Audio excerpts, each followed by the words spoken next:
All right. Again, thank you guys for joining. And Brett, we can go ahead and get started if you're ready. Yeah, we're going to blow through it, guys. So let's table any questions until the end of the call. And if we have some time, even if we don't, whoever wants to stay on and ask those questions, we can do that if we run out of time. So the reason why we're doing this, obviously, is reputation management is super crucial, but also a lot of things have changed in review trackers, and we just wanted to make sure that everyone is understanding of that. So if you attended a couple of months ago, actually quite a bit ago that we had that webinar, we have some additional things that we want to show you, some added features. So that's also what we're going to show you. So I'm going to breeze through it as quickly as possible. And then again, table questions until the end. So first off, I'm going to show the dashboard again because it has changed. You can go back to the old dashboard at the top right. If you click your name, you can go back to the old dashboard layout. That's not the end of the world if you prefer that. But I actually like this. I know Jesse likes the old one, but everybody has their own preference. So obviously we know what all of this is. I wouldn't pay too closely attention if you know you're responding to reviews. This section right here is a little skewed because we've had some issues with apartment ratings because we have a national agreement that we just renewed. So we're still working on integrating some of that and getting you guys access so it can flow properly. Same thing with Facebook. We know that some changes in Facebook's rating system platform has changed, and that is we have about 75% success rate with integration right now, but we still have some properties like Alta Roosevelt and a few others haven't been fully integrated yet. So you notice that response rate's a little bit different than what you're actually responding to. There's a reason for it, and I'm personally not using that against you guys, whether it's in a contest or whether it's on the sales calls. I am looking deeper to make sure that you guys are responding. So just know that that response rate may be a little bit skewed per property, depending on integration. So, but for the most part, we're almost whole again. So that's the beauty of it. So average rating, we already know about, total reviews, all that good stuff. I think you guys are understanding of. But what I'm looking at also on top of that, every single week when we talk sales calls, is the trending keywords.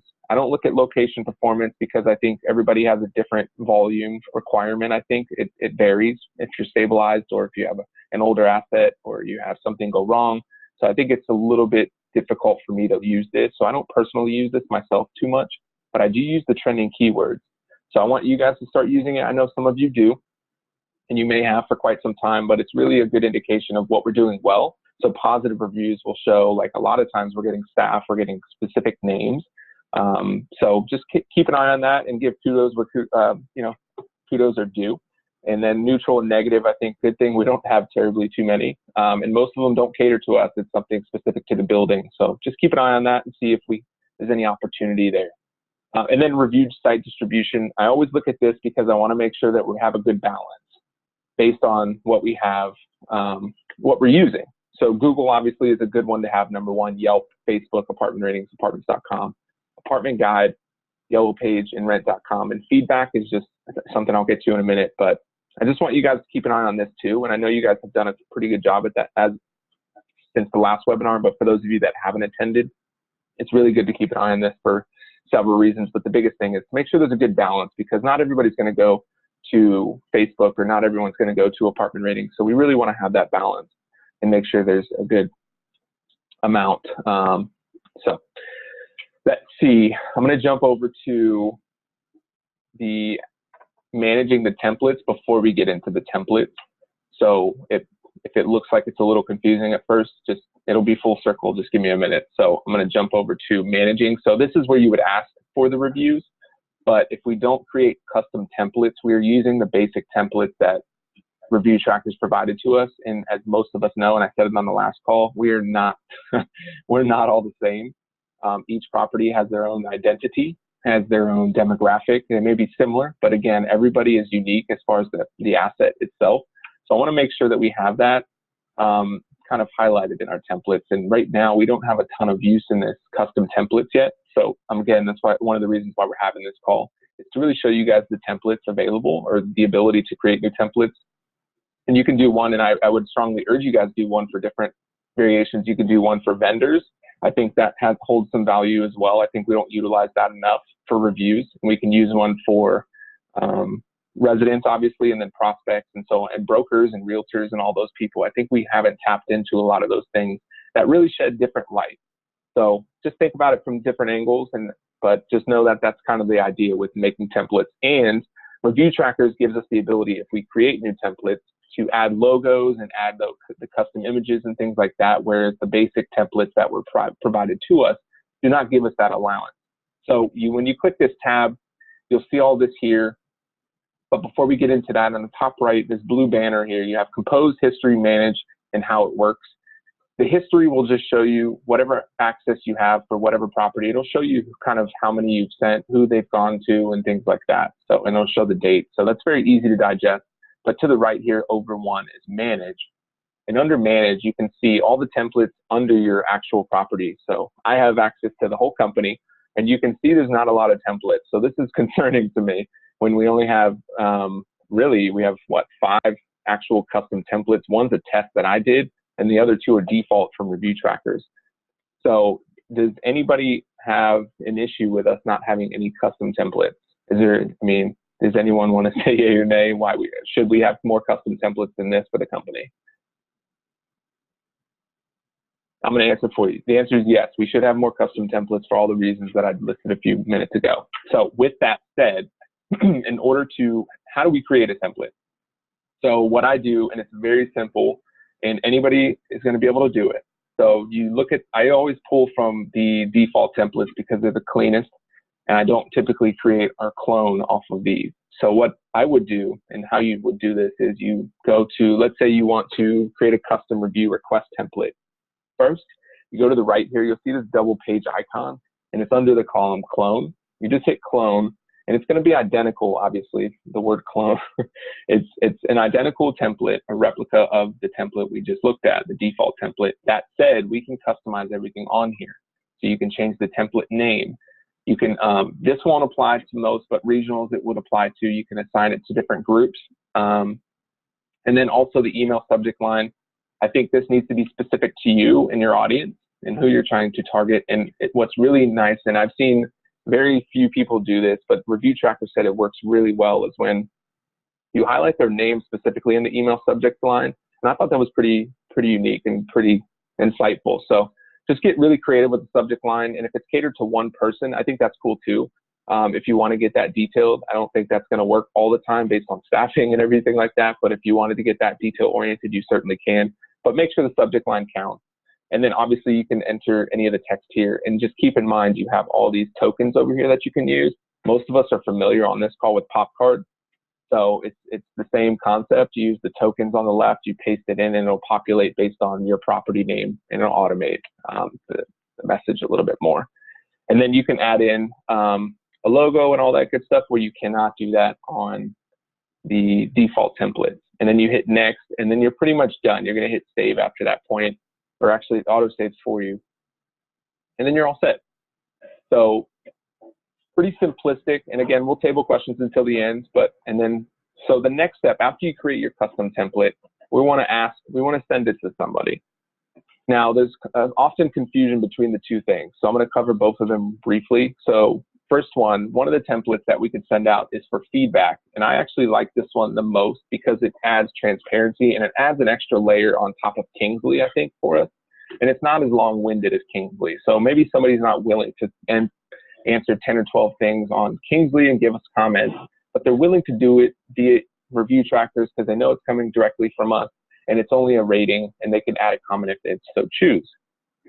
So feedback is not going to hit your ILSs or Google or anything unless you ask it to, which I'll show you in a second. And then request a review is pretty simple. You're targeting whatever ILS or whatever listing and platform you want to target. You can target up to 3 of them at a time, and you can do the auto suggest, which we'll get to in a second, or you can manually select those platforms that you want to target, which is good.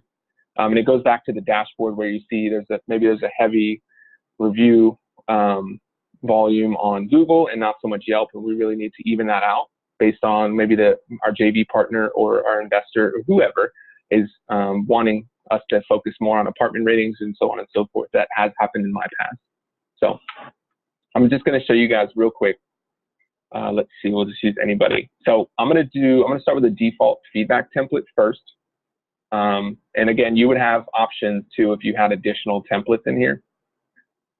But this is all pretty generic, standard across the board. You're going to have the from and all that good stuff, the subject that you want. So when you get down to the bottom, this is where you can kind of manipulate things a little bit more. So you can do it by stars. You can keep it really simple for them. And that's why I kind of like the feedback template. You can ask even if you're sending out kind of like a survey or something like that. You can do that. How was the event? Did you guys have a good time? You send it to, Liberty Mill, for instance, is a great example. If they have a renewal party, was it up to your standards? Did you have a great time? Did you love the theme? Would you like to see something else? This is a perfect thing to use for that.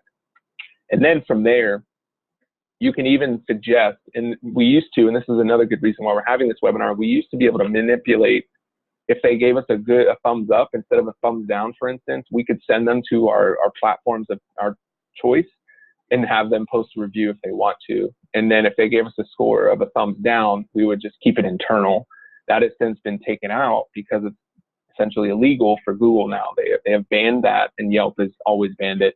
And more people are going to start banning it, more platforms will. So we took that out. But with feedback, you can not just keep it internal, you can actually push that person, regardless of what their score they gave us, we can push them to Google, we can push them to those by selecting the manually select sources.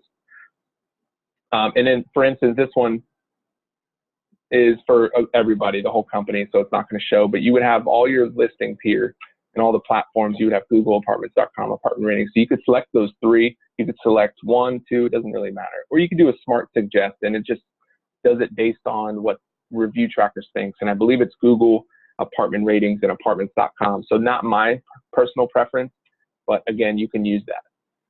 And then you would hit next, and then we're just going to skip that. Anyway, we'll circle back to that. But you would hit next, and you would embed the list of people that you want to send it to. You copy and paste it. It's that simple, and then off it goes. And then you can also preview it. That's pretty simple. We'll see if it'll let me do it.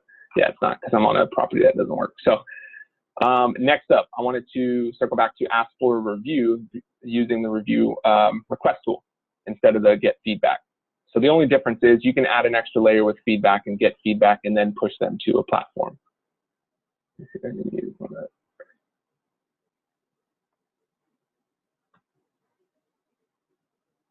All right, so this is the template that was given to us again. We can manually select, and this is what I was just talking about, apartment guide, whichever ones you guys want to target. I don't know what some of these are, but they have been integrated over. I think Review Trackers does that as they come online, and we're constantly looking at what sources need to be integrated. But that said, you'll probably have this bracket here and rent.com. That's probably what your sources should be. But you could also do a smart suggest if you wanted to, and then move to the next page. And then you would either upload CSV. It's a little bit more difficult if you've never worked in Excel. I would stay away from it. But if you have, CSV is essentially in Excel, and it's text. But if you would, otherwise, you can just insert emails, and it's a copy and paste method. Okay. All right. So reports. This is, ignore all of this. Again, this is something you may not see based on your access level. And again, if you guys are hitting your benchmarks and you're hitting your goals, I wouldn't really worry about this anyways. So the biggest thing I want you guys to look at is when we start to use this feature, the ask for reviews feature, a little bit more often, really checking to see how it's being received. And the cool thing, well, the bad thing is right now, nobody's in the entire company has sent one for the last 7 days. That's the bad thing. The good thing is, as you guys start to do it more often, you will see how many are delivered to make sure there's no bounce, see what the bounce rate is. And then you can see how many people are opening it. Is the subject line getting to people? And then people, are they clicking through? And then how many actually left feedback? So I can't stress this enough. As we start to do this, we really want to audit our work and really make sure that people are clicking through and at the very least opening the message. And the best way to do that is obviously using this report. And then we can look at the subject matter and say, hey, did this really stand out amongst the crowd, amongst the 1,000 other emails they're getting that day? And did they open it? Pretty simple, right? Okay. I did want to show you, and Jesse, thank you for reminding me of this piece, the settings feature. So at the top right, we have the ability to kind of embed certain things into our templates, into our organic templates, whether it's through our Outlook or through CRM, PopCard, Knock, all of those, all of the above. So if you go to the top right and click your name and go to settings, And again, yours will look a little different. It's probably just going to be a dwindled version of this. And you go to locations under this on this blue banner. And just for the sake of it, if you have one property, it's probably only going to show your property. But for the sake of this one, we'll click 616 at the village. And now you have all of these little features, I guess. Request URLs is what they're called, but it's kind of nice, and I'll show you guys real quick.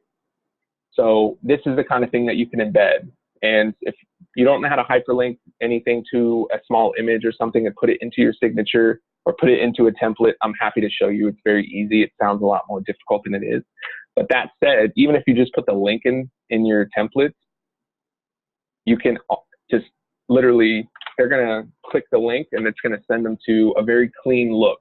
And they can literally just post a review, or they can recommend 616 and so on and so forth. And you can click it, and then you can add additional feedback, name and email address and all that good stuff.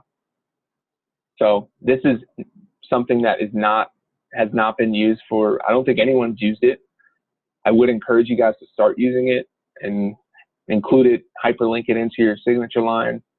I'm sure IT can filter it in if they need to into your signatures if you want to use it in Outlook, just with an exchange between a future resident and a leasing associate. I think all of those are great. So just to give you a couple more examples of what this looks like. Again, very clean, very simplistic, straight to the point. So, did I miss anything? Yeah, and that's a good point too, Brett. That's a good point, Brett. You guys can use those copy links right here to solicit the feedback or just request a review directly. And all you have to do is go in again to that underneath your name, select your name and select settings. And then from there, you'll select your property and it will take you to all of those copy URLs, and you can use those and embed those into your follow-up. So, you know, as soon as someone has gone on a tour with you, just let them know that you're going to send them a follow-up, and, you know, you would love to hear how their tour went today or whatever it might be. But you can copy these directly and just put them in those follow-up emails that you're sending from, you know, PopCard or CRM or Knox, whatever you're using, or if you're emailing them, you know, their move-in information, you know, making sure you're using those links as much as you can to solicit those reviews and to solicit that feedback. Yeah, so this will help you get a good indicator, or it'll be a good indicator. It's like, oh, they're going to give us a good review, so you can keep a log of these kind of things as well. So, and then this one is probably the best to use because it's specific to a review. You're not going to ask for feedback so much, you're just asking for a review. So this would be one that I would strongly urge you guys to use. And yeah, so that's all I was going to cover. And I mean, I wanted to save us a little bit of time, so I did blow through that pretty quickly. So I would like to open it up for questions, unless Jesse, you have anything additional you wanted me to show them for today. So I think you covered everything. Thank you so much, Brett. The one thing that is also cool that I did this morning was, even if you guys are in Review Tracker, that little help button on the side of Review Tracker, that will also like cover a lot of what Brett did this morning as well, step by step, on how to, you know, create a template, how to, you know, copy those URLs to embed into a follow-up or into an email that you're sending. So also utilizing that help button down in the corner will show you guys a lot of the same things we went over this morning as well. And there's lots of really helpful video tutorials in there. You can also reach it by hitting settings and support, and then just go to help videos, just so you guys know. There's quite a few. So yeah.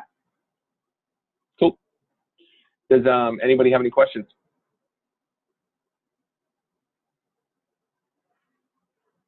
Okay.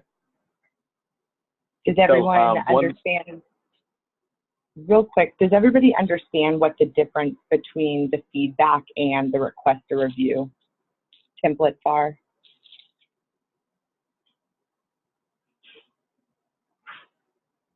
Quick question, Jesse, this is Kristen. So the request feedback, that is not going to automatically push to a review site, or we can select for it to push there? You can select.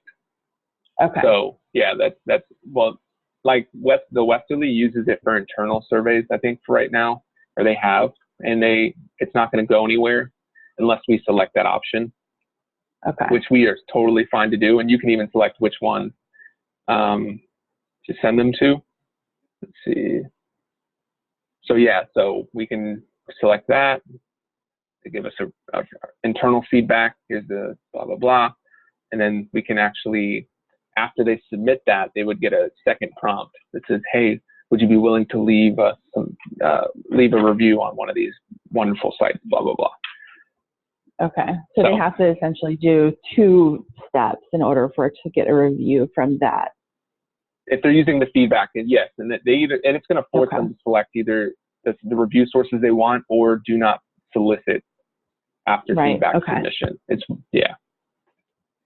used to really work out a lot better because we could cheat the system a little bit, because if they gave us a score of under 6 or something or 4 or below stars or 3 below stars, we can just keep it internal.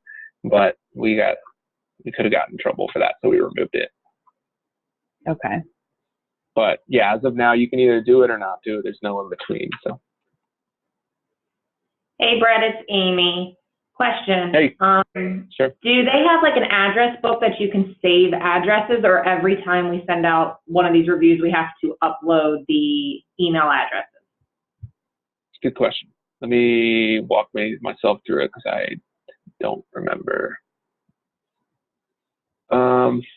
And I honestly, I think it's probably going to have you do it each time.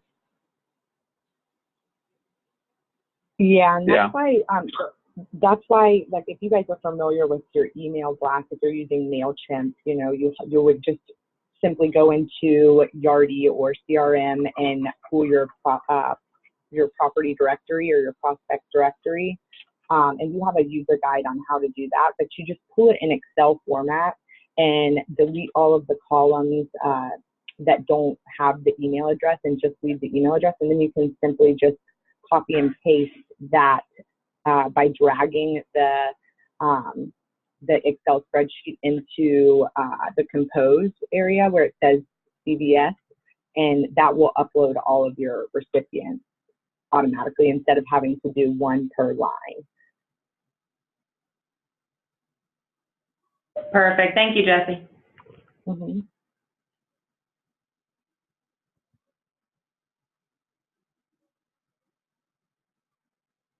Any other Anybody questions? Else?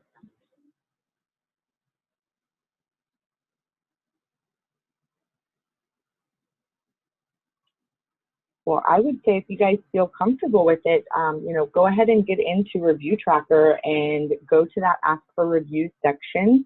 I'll send out this recording to everyone, as well as the user guide on how to filter your prospect directory in Excel format, so you guys can easily copy and paste that into who you're sending the recipients. And then I would say give it a try. See if you guys can go ahead and send out those request surveys. If you run into any trouble or if you need anything, just let us know. But as soon as you do one, it's a very simple process. And the cool thing about Review Tracker is that it's got so many helpful tools. You can watch those video tutorials, again, under the help button or the support button that Brett showed you. And it'll walk you through exactly how to do that. But again, like Brett had said, that was really important at the beginning of the call is, instead of just using those default templates, make sure you're putting your personality into those emails and you're creating your own template, because that's really what stands out to, someone and encourages them. They see your personality in that email and they're getting it, and that really will encourage them to leave a review. And also, even when you have those events, just knowing where to grab those URLs so that you can embed it into, a personal email from your Outlook to a prospect or a resident that attended your event that, says they'll leave a review.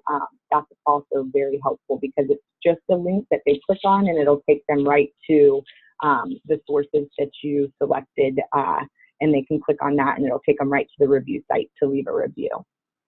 So yeah, I would suggest, you know, trying to get in there before the weekend and create your templates and send those out for either the feedback or the request a review. Hey Jess, I just wanted to add one piece because what we talked about from the regional call is, so I think I'm okay to say it anyway, so I'm going to do it anyways. But you guys, the rest of your team, the leasing associates, will be given access as well as a limited user. They will be able to look in the dashboard at kind of what our stats are, but they will also be able to, and I think this is going to hugely help you all because I know we have 1,000 different things going on, but the leasing associates will also have the ability to send requests for reviews. And I think that's kind of the hiccup where we're missing. But ultimately, you as property directors and assistant property directors are responsible for creating those templates or at least auditing them, because as a limited user, the leasing associate will not have the ability to edit that. So the good thing is they'll be able to send those requests alongside you guys with you. So just know over the next week, and it's a lot of people to add into the system, we will be doing that.